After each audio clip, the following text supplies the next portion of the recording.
Alright, we're gonna lay out some ground rules. But, first things first. What is your name? I don't know. You can call me Shin. Shin? Like the front part of your leg? No. No, it means like real evolutions. You know, it's up to interpretation. You know, it's just what they call my movie. Okay. Wait, you have a movie? Well, yeah. You know, you never heard of it? No. What's it called? Shin Gojira. Huh. Oh, okay. All right. Cool. Adding that to the list. What list? Oh, nothing important. Forget that. Anyways, first rule. Don't interrupt me unless you have something extremely relevant to say.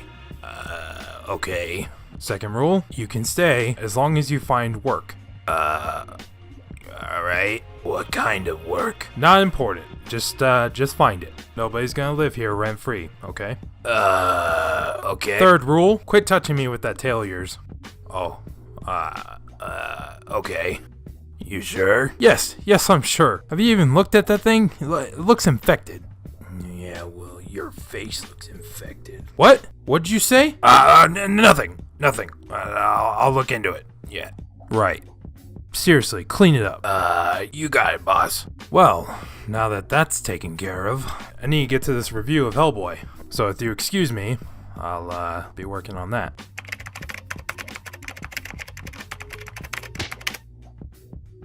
What did I tell you about touching me with that tail?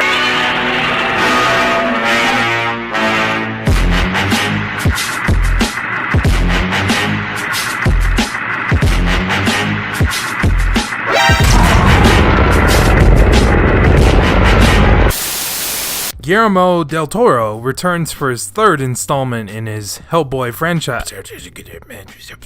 Oh. Huh, this is someone new. This is directed by Neil Marshall. So I guess this is a reboot? Redo? A do-over? Yeah, so this is completely separate from Del Toro's thing. Great. Not a problem. There's been how many Spider-Mans, Batmans, Supermans, whatever. So, how does the new boy stack up to the old boy?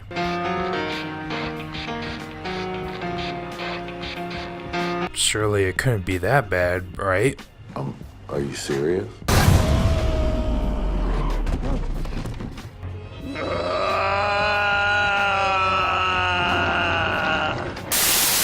Story. Hellboy, an agent of BPRD, the Bureau of Paranormal Research and Defense, takes down all sorts of monsters leading up to facing the Blood Queen. Along the way, he confronts his father about his past and learns that he is much more than a demon. Multiple trails converge to decide if the apocalypse will fall upon the world. The basic plot revolves around Hellboy and his heritage, as well as his destiny. Certain groups are looking to kill him, while the Blood Queen would love to crown him king of the new hell on earth. Concept and themes.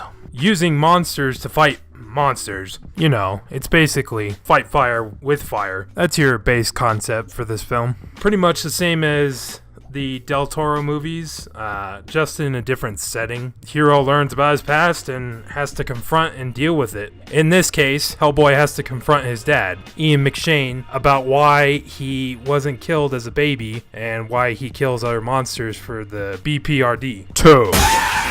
Pretty much a dark horror action comedy. Blood and gore was set to an 11 out of 10. Honestly, one of the gorier movies I've seen in a while, and I'm not sure it needed to be. The comics aren't anywhere close to this, and it seems like they might be trying to follow in Deadpool's footsteps. And I hope you're watching. I'm on your side! Sorry, my bad.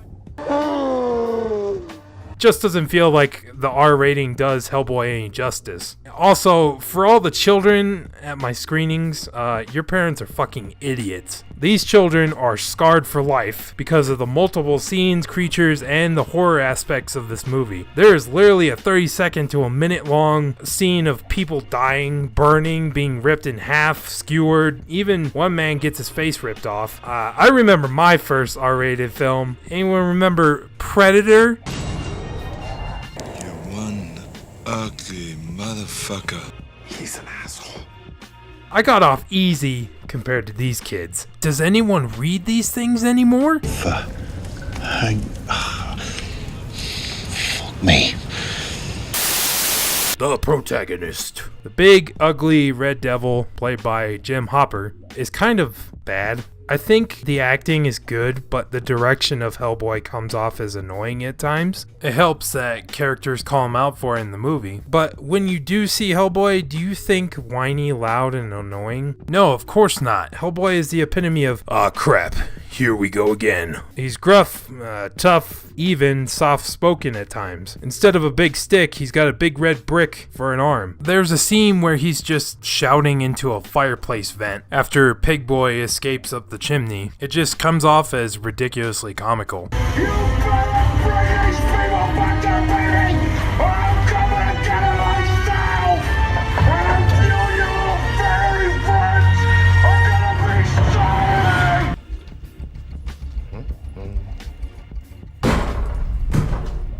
And there's your problem. They shove in this ridiculous comedy to offset the darkness of the tone. Hellboy, however, has an arc through the movie. Shocking, I know. Once he learns about his origin and that the professor was there to kill him, he has to tackle that reality, argue with his father, lose his father, and receives one final pep talk from Ian McShane to overcome his problem. Hellboy accepts what he is, but tells Destiny to fuck off. He's going to choose his own fate. Overall, some of the acting direction sucks, but he does have an arc, so I guess it just works. And again, it just Don't say it.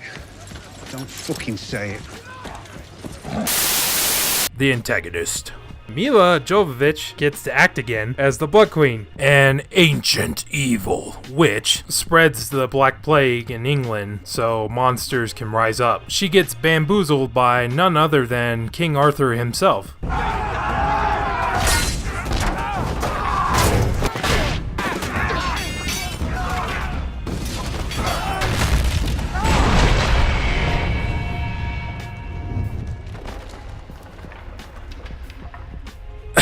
He cuts her shit to pieces, locks them away in boxes, and buries them far across England. 1500 or so years later, Pig Boy recovers her body parts in order to kill Hellboy, part of a master plan made by Pig Boy and this old hag, Baba Yaga. Once pieced together, the Blood Queen has something else in mind, making Hellboy become Hellman.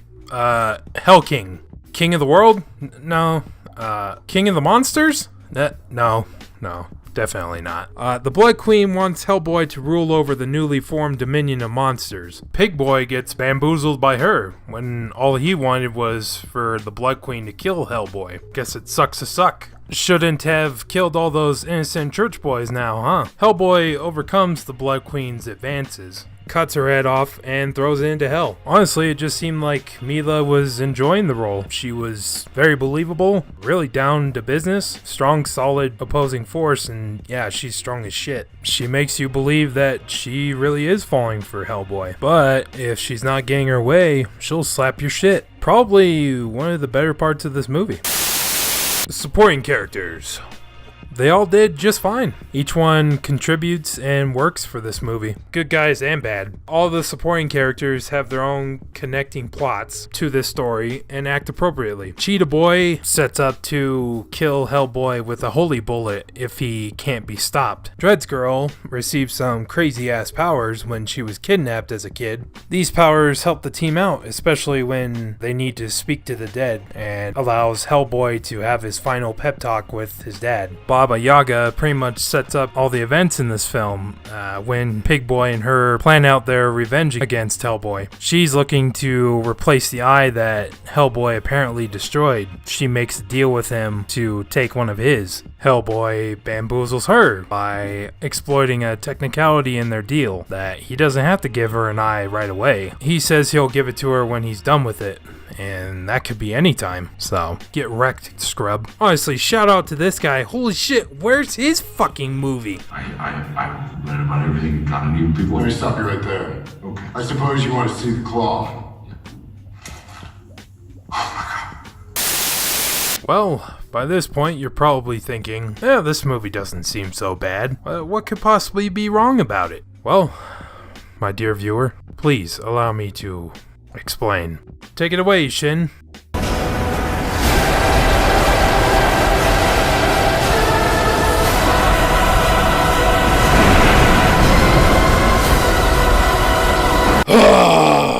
Probably the worst editing I've seen in a modern motion picture in fucking forever.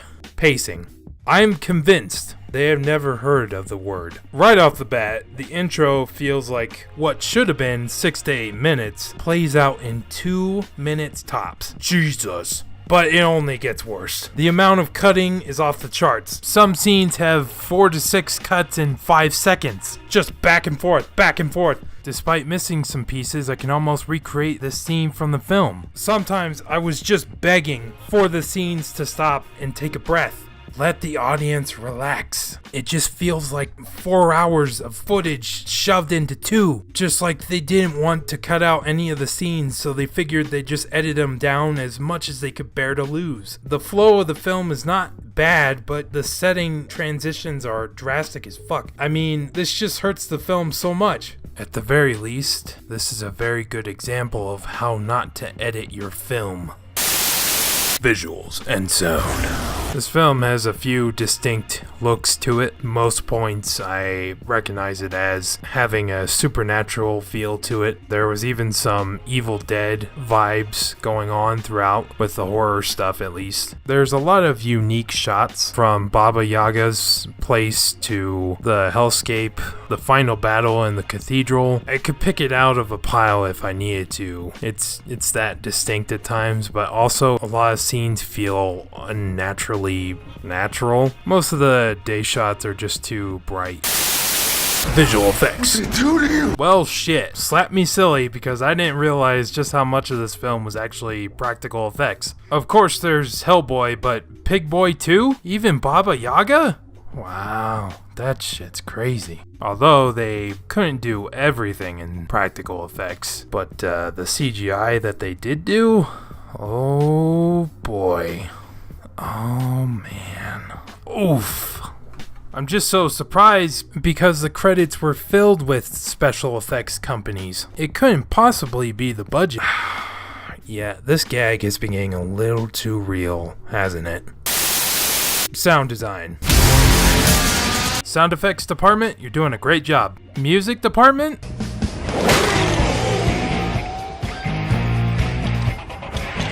It's like dubstep and metal had a baby and called it dubtole, step metal, me dubsteptole. This isn't a real genre, is it? Oh, fuck me. It's definitely overbearing, and some of it is quite odd, especially the one that starts out the hunt.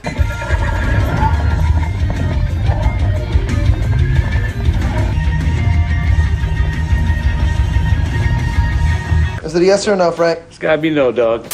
Immersion. Despite the breakneck speed of the pacing, I was still concentrated on the story and the characters themselves, so I didn't drop out of it, except to think about how this movie is going way too fast. Impact. So, what's changed by the end? Hellboy has new resolve in himself, a shitload of people died, and Baba Yaga is still steaming over losing again to Hellboy. In the after credit scene, she's talking to someone about it and orders this person to kill Hellboy. This unknown person requests that Baba Yaga kill him if he does the deed. Too bad no one stuck around for this except myself. Hellboy, Cheetah Boy, and Dread's Girl form a new BPRD team and attack another secret society base where they discover Fish Boy in a tank. Too bad this movie made jack shit, so we won't be seeing a sequel made for this. Man, being a Hellboy fanboy has gotta be pure suffering. Things I liked. The practical effects, Hellboy's arc resolution, some of the comedy bits, and of course the real MVP, Lobster Johnson, beware the claw, you Nazi fuck. Things I disliked. How's it going over there, Shin? Will I remember this? Oh yeah, I will. It's a prime example of how not to edit. It did make me want to pick up the comics again, at least. Final score!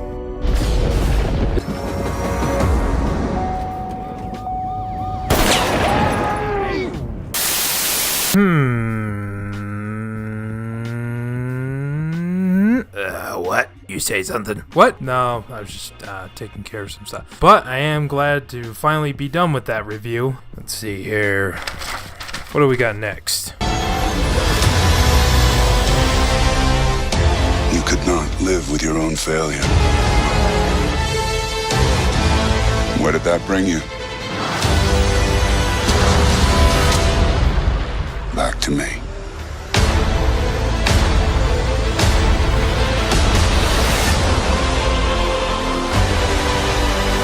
Fantastic.